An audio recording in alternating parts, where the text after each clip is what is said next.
bisnis ekosistem di bawah Inet sendiri. Yang pertama ada Data Prima Solusindo, kita biasa kenal dengan sebutan Data Prime, bergerak di managed service dan enterprise solution. Jadi Data Prime punya ISP juga sebenarnya, tapi segmentasi marketnya lebih ke arah government dan juga enterprise solution atau perusahaan. Berikutnya kita ada Pusat Fiber Indonesia.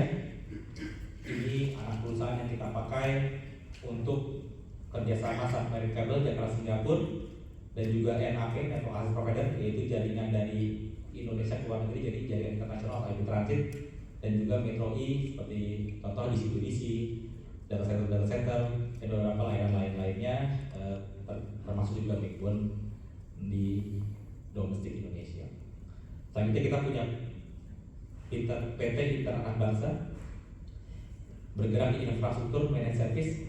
PT ini sudah mendapatkan kontrak dari salah satu pemain ternama juga pada saat ini untuk menggelar sekitar 2 juta home pass dalam 3 tahun ke depan.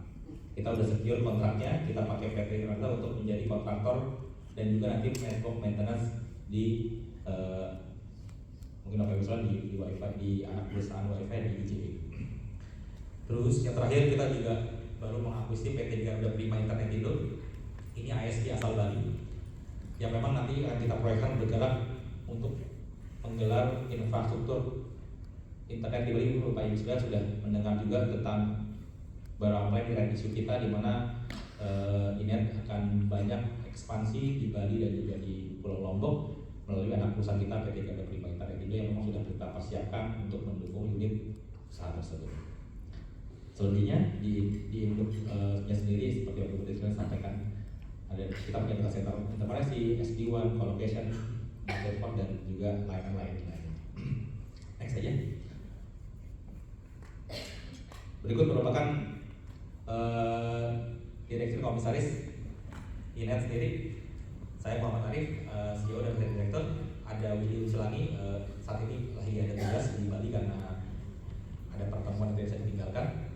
Ada Pak Sari Budin, Brand Komisaris kita, dan juga Pak Cahyana Ahmad Jayadi, Brand Komisioner, dan juga Pak Tongam yang kebetulan hari ini juga berhalangan hadir di tengah-tengah kita. Next. Oke, jadi kalau dibilang strategi coverage Inet, kita emang dibangun untuk bertujuan melayani infrastruktur secara nasional ya. Jadi bukan hanya terbatas Jakarta, Bali, Surabaya, tapi ke depan kita juga ingin menggelar sebenarnya lebih banyak lagi coverage fiber optik di Indonesia.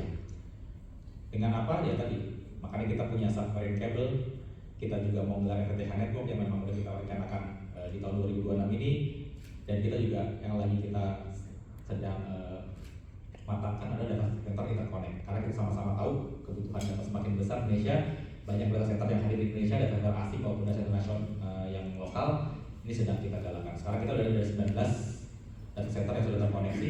Ini kita masih tingkatkan terus di tahun depan. Kita pengen sampai lebih dari 30 data center yang memang sudah terkoneksi dengan jaringannya Inet sendiri. Kita juga udah proven partner, kita bisa dibilang sudah lebih dari 250 lebih ISP Indonesia yang bergabung menjadi customer-nya Inet.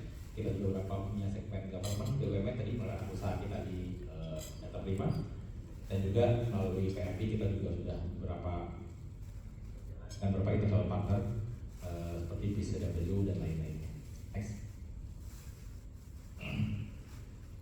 Jadi kalau dibilang growth-nya, kalau dibilang global market ini lumayan besar ya. Jadi approximately sekitar pertumbuhan dari di global sekitar 3,12 billion US dollar tahun 2025, dan ke depan bisa mencapai 118,6 billion sampai 2025. Ini CAGR-nya sekitar 14,3%. Terus kalau dibilang buat backbone fiber optic based on GPON yang SCPON. Jadi kalau teman-teman tahu, nanti juga berhubungan dengan apa yang kita kembangkan di Bali dan Lombok.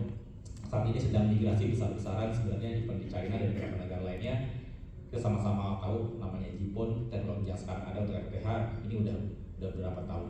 Sedangkan kebutuhan data semakin besar ke depannya. Jadi seperti di China sendiri sekarang sudah ramai-ramai untuk migrasi dari layanan GPON ke XGPON, sehingga punya kapasitas yang lebih besar lagi. Kalau sekarang Bapak Ibu sekalian paling di rumah 100, 200, 300 mega udah paling besar sekali. Nanti ketika dengan XG-PHONE ini bisa mencapai 2 gigabit per second. Nanti saya jelaskan di slide selanjutnya. Dan kalau dibilang market potensial fiber broadband juga masih besar sekali. Bapak Ibu sekalian, di Indonesia ini sekarang masih sekitar di bawah 20%, kurang lebih sekitar 15-20% market yang sudah tergrab oleh jaringan FTTH atau broadband internet. Jadi bisa dibilang dari 80 juta rumah tinggal yang ada di Indonesia baru di bawah 15 juta ya, kurang lebih sekitar 12 juta yang baru terkoneksi dengan layanan fiber to the home atau broadband. Nah ini menurut saya juga salah satu yang memang jadi potensial market kedepannya di Indonesia. Next.